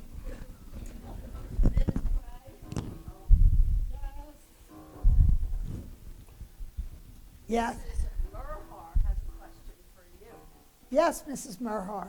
Elvira, have you ever actually represented someone in court? Or are you all talk? Of course I have represented some people. After all, how is my law firm not to exist? I have a sample of my client list with me should someone require some references. We have, and I personally have taken care of Hilary Swank, Madonna, Matt Damon, Taylor Swift, my biggest client, Meryl Streep, and George Clooney. It was wonderful. Oh, such an imposition. Oh.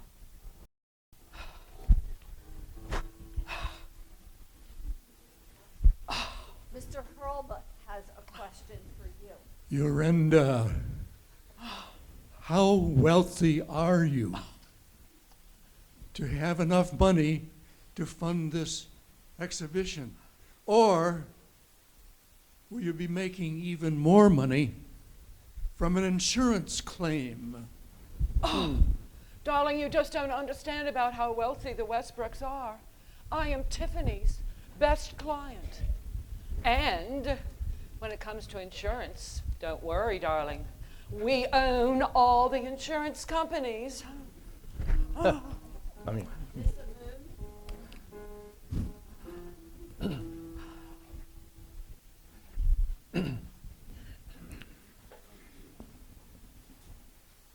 Mr. Doyle has a question for you. Miss Amoon, good afternoon. Are you two actually brother and sister, or are you actually undercover special agents? How could you doubt that this is my beloved brother? Do you not see the resemblance? And I have already told you that we are aides at our country's embassy. We are not spies. Mr. Amoon? Thank you, my sister.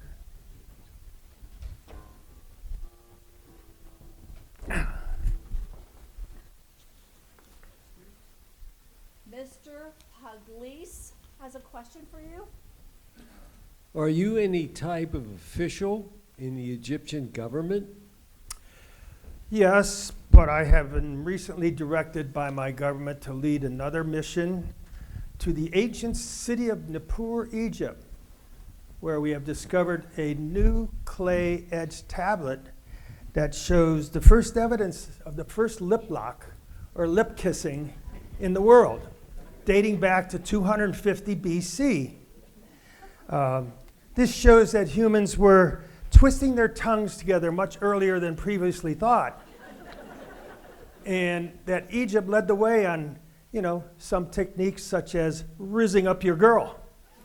So, in addition, leading historians have said that this finally answers the question as to why there was a significant increase in population in the world at that point and continues to this day.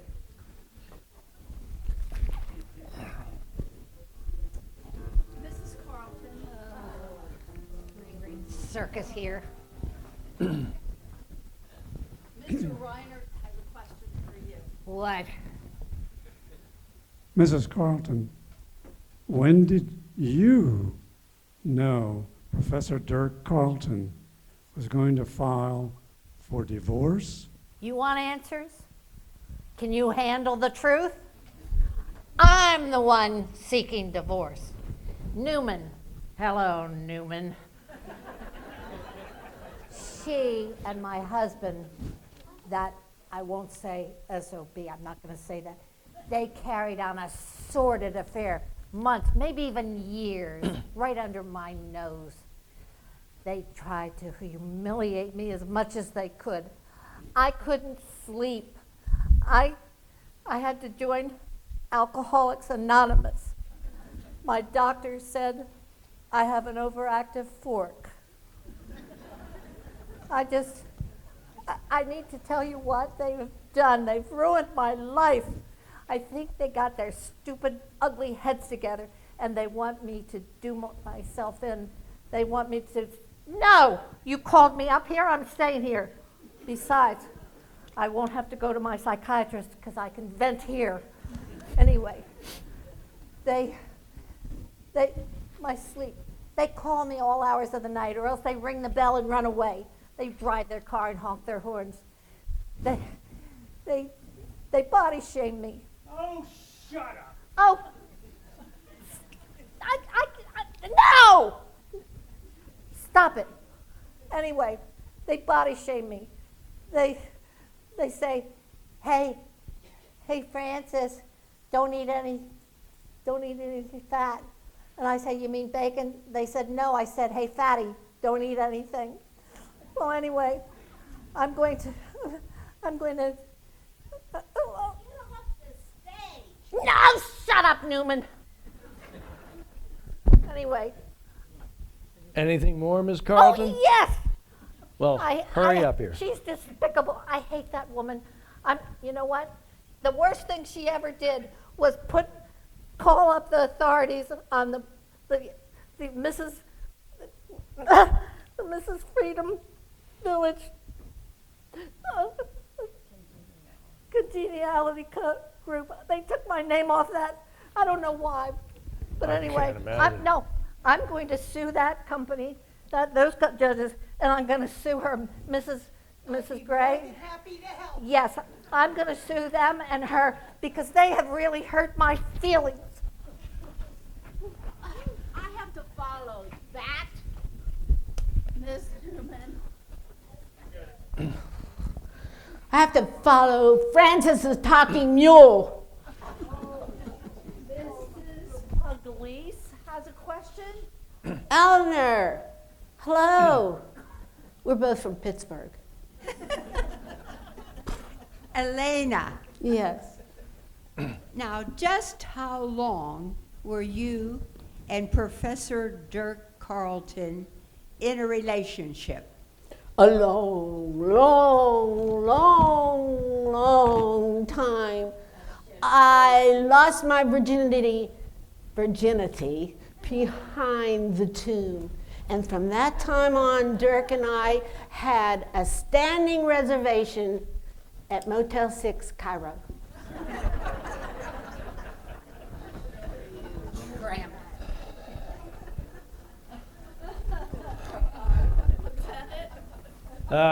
Thanks, I guess, Val.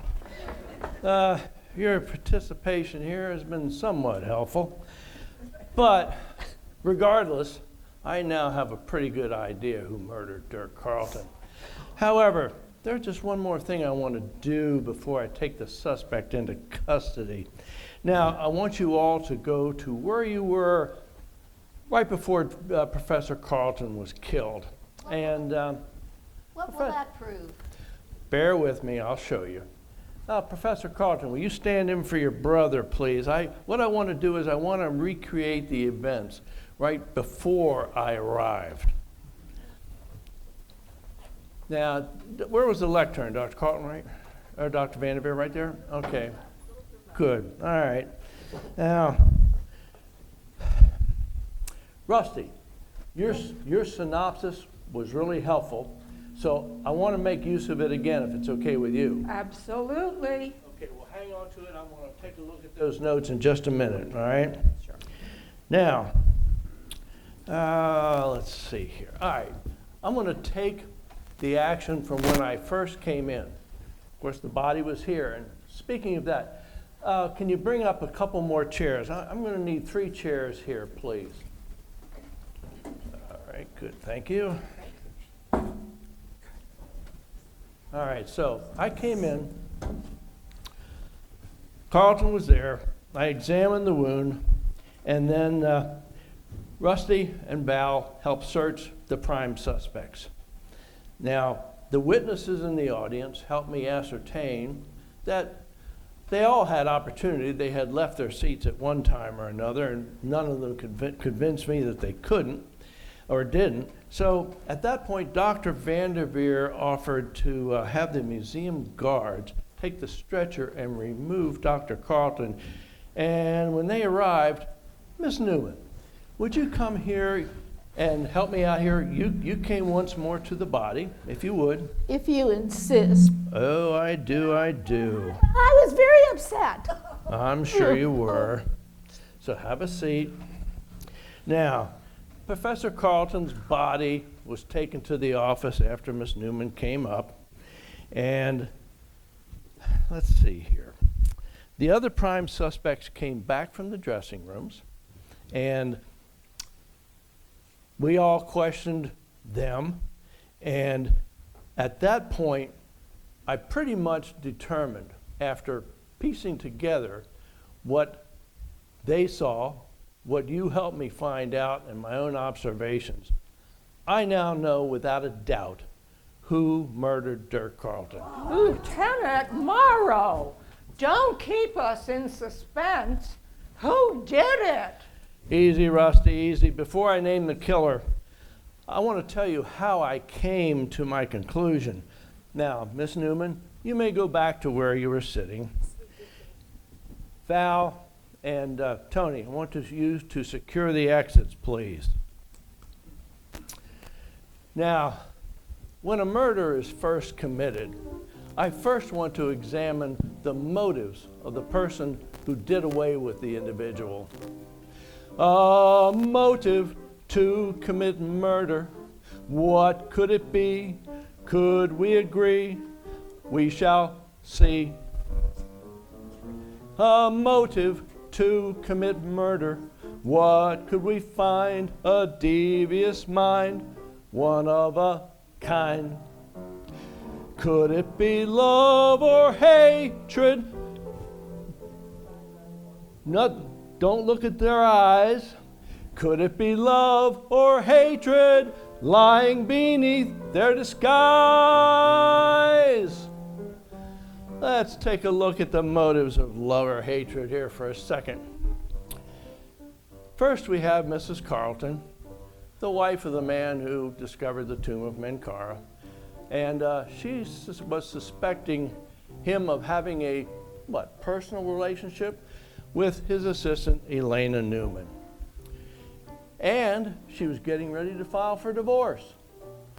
Then there was the beautiful and voluptuous Elena Newman herself, whose motive perhaps stemmed from the relationship. And on the other end of the spectrum, love and hate, there was Gahiji and Isis Amun, who deeply resented the artifacts that you saw here tonight being exhibited. They had every reason to hate Dirk Carleton. A motive to commit murder. I smell a rat, sly as a cat. Imagine that. A motive to commit murder. Which was the one? You can't outrun a smoking gun. Could it be wealth or power? Both will devour a heart filled with greed. Could it be wealth or power driving your plan to succeed? Well, let's talk about the wealth and power. We have to begin with Lorinda Westbrook, who had more wealth than any of us here, so much that she financed the exhibit, but felt that the exhibits were being displayed in a manner to embarrass her. And then, of course, continuing with the power, there was Miss Gray, who could have gone well beyond her duties to her clients, especially if the price was right. And that brings us to Dr. Johanna Vanderveer, the curator of the museum, who was now world famous as a result of the murder. Not only did they have motives, but they had connections too to dispose of a jewel without being caught. So, motives? These people had no lack of motives, I assure you. A motive to commit murder. What could it be? Could we agree? We shall see. A motive to commit murder. What would we find? A devious mind, one of a kind. All right. Well, the next question is, after we get rid of motives, who had the opportunity? Well, as we saw here, they all did. Which, if any of them, however, had the opportunity to steal the gem and not get caught? Well, when I thought it through, and I had you recreate the events before and after I arrived, it all became clear. A motive to commit murder. What could it be? Could we agree? We shall see. A motive to commit murder. What could it be? Could we agree? We shall see. A motive to commit murder. What could it be? Could we agree? We shall see.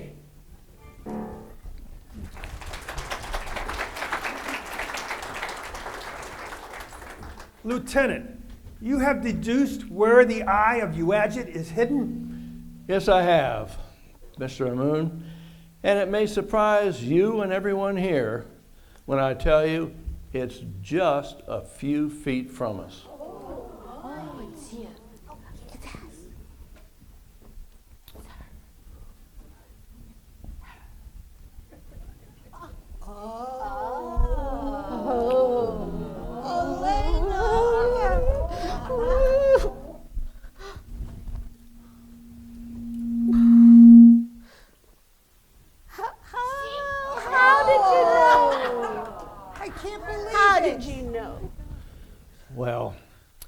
the only one, Miss Newman, that could have produced the sleight of hand tricks necessary to obtain the jewel. It was after I heard Mrs. Carlton mention that you came up and clutched your husband's body 3 times. That's when I realized it, and that told me what I needed to know. Sleight of hand? What do you mean? Well, I'll show you, Tony. Let's follow the path of the gem, if you will. It was first with Professor Carlton when he was doing his lecture, and he kept it with him when he fell here, clutched it to him. That's the first time you came up to his body, wasn't it, Miss Newman? Feigning concern. You covered the gem with your handkerchief and put it in your hand. And you kept it, too. Because when Tony came up and searched the body, it wasn't there. Now, you kept it until you realized later on that you were about to be searched. That's when you came back a second time. You came back and returned the gem the same way that you got it the first time. That's why it wasn't on you when you were searched. Later on, when you knew that the guards were going to come back and take the body, you came to it a third time. In reverse, you covered the gem with your handkerchief and put it in your purse. If you knew all that, how can you be sure I killed him?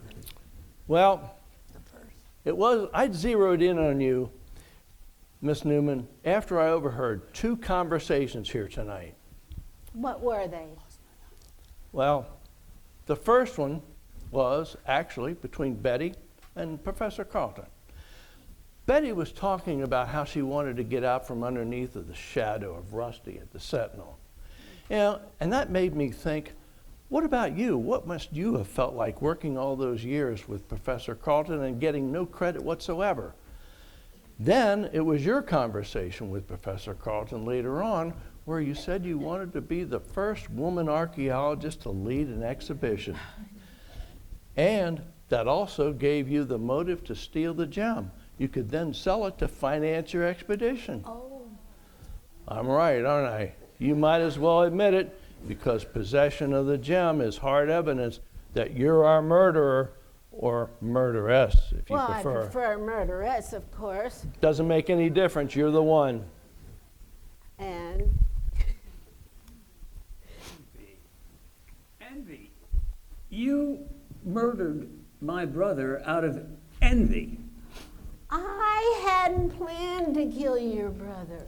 But when we came back from the expedition, he kept talking about his discovery. He did this, and he did that, as if he alone was responsible for what we did together. I got angry. And when he talked about Manitope having this killing by scorpion in his ear, and the lights went out, my anger became so intense. I grabbed the pencil, I stabbed him in the ear, I saw the jewel. Yes, I took the jewel and the handkerchief and I put it in my purse. You had everything correct. You're not only good looking,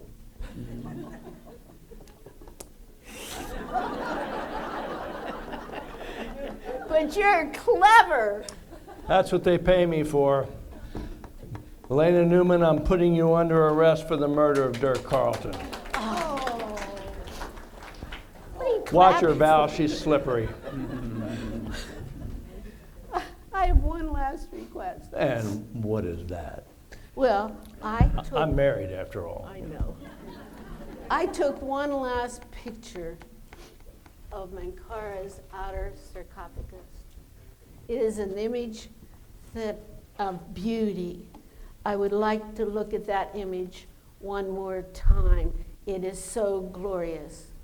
And it's everything I sacrificed for. So please, Lieutenant, may I look at that image? I don't suppose it would hurt. Sure, go ahead. Okay, guards, just turn out the lights for a minute, please.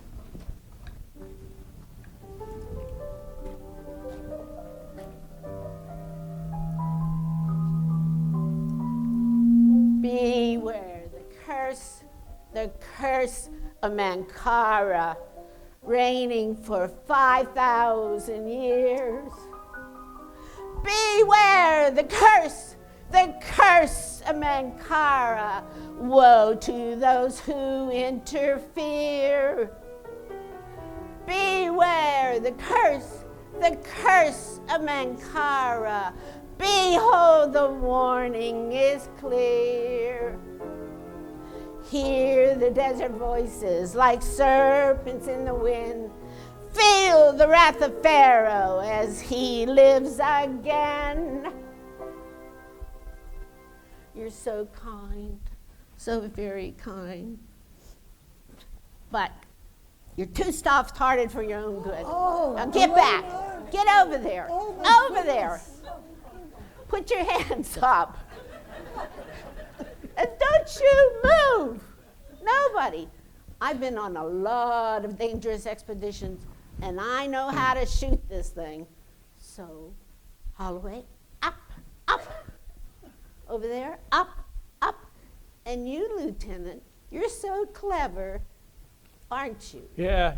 What makes you think you're going to get away with this, Miss Newman? Well, why not?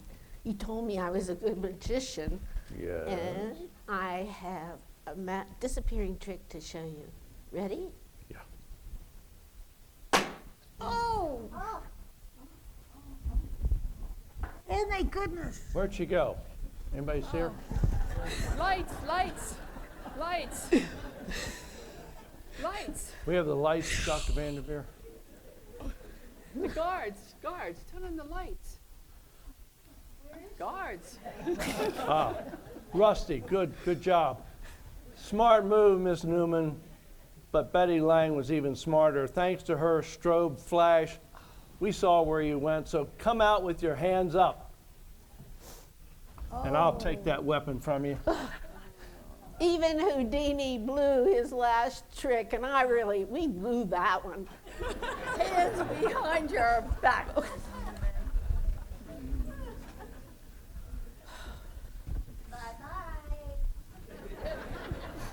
You better shut up.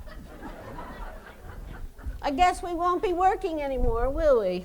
No, as long as you didn't turn your back on me, Ha! we would have been all Ha! right. Ha! Ha! Ha! Dr. Vanderveer, I'm going to entrust the care of the Eye of Iwaja to you.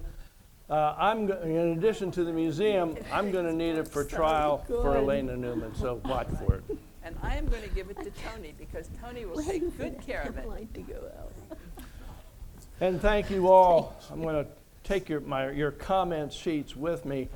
I may need to call some of you for witnesses in the trial of Elena Newman for the murder of Dirk Carlton. So I'm going to see you in court. Miss Lang, I have to thank you.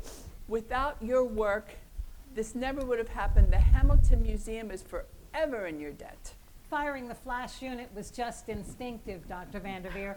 Anytime anything exciting happens, my first impulse is to grab my camera and start shooting pictures. Thank you. Spoken like a true professional. I've no doubt that you're going to become an excellent reporter as well as a photographer. And I predict that your first big story is going to be your account of how you helped to capture a murderess complete with your own photos. I hope so. Yeah, and I also want to help your new career.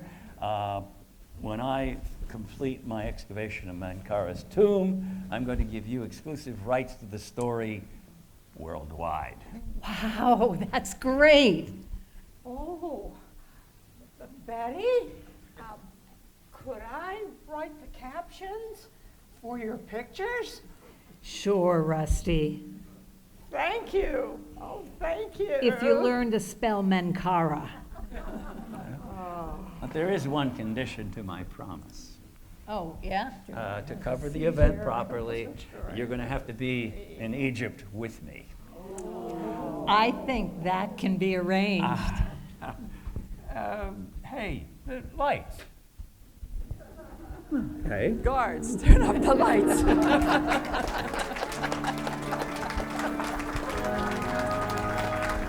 Lights down. They just better than it.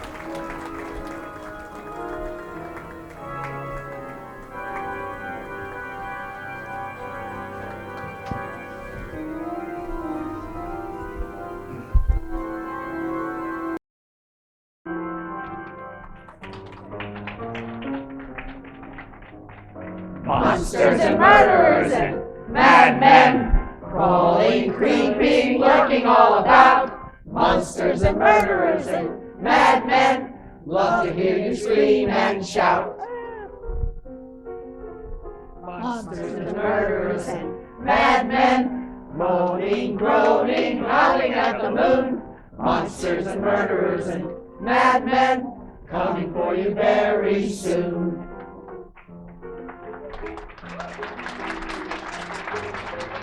Who's that in the graveyard standing near the crypt? Something from a horror movie script. Coming ever closer like a deadly curse. Wind up lying in an old black purse. Grisly, ghastly, horrible display. Foul beasts of prey.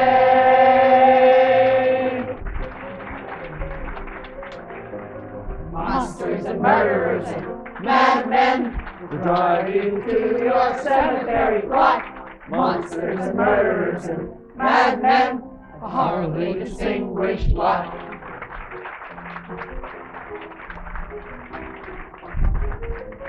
Persons in the attic, never in the night. Running in the darkness, never in the light. Hiding in the basement, underneath the bed. Best beware, you could wake up dead. Closer, closer, we will die. Best prepare to die.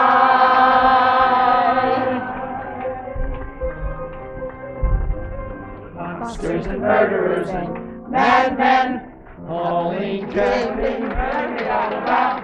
Monsters and murderers and madmen, horribly scream and shout. Horribly distinguished crowd. Horribly distinguished crowd.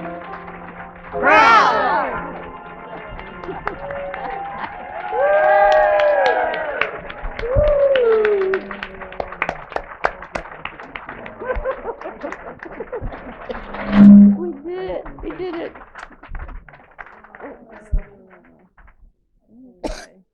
Okay, that'll be good. Yeah.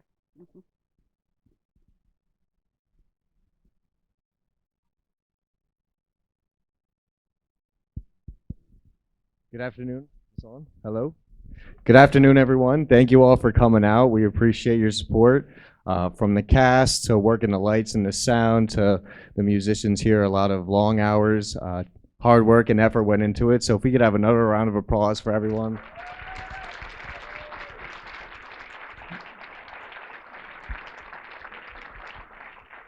Of course, none of this would have been possible without our amazing directors and producers, Fran and Maggie Doyle, so thank you very much. To our wonderful prompter, Doc Marlowe, for helping us stay on track, thank you. And of course, our musicians for killing it on all the musical numbers, Nancy and Judy, thank you guys very much.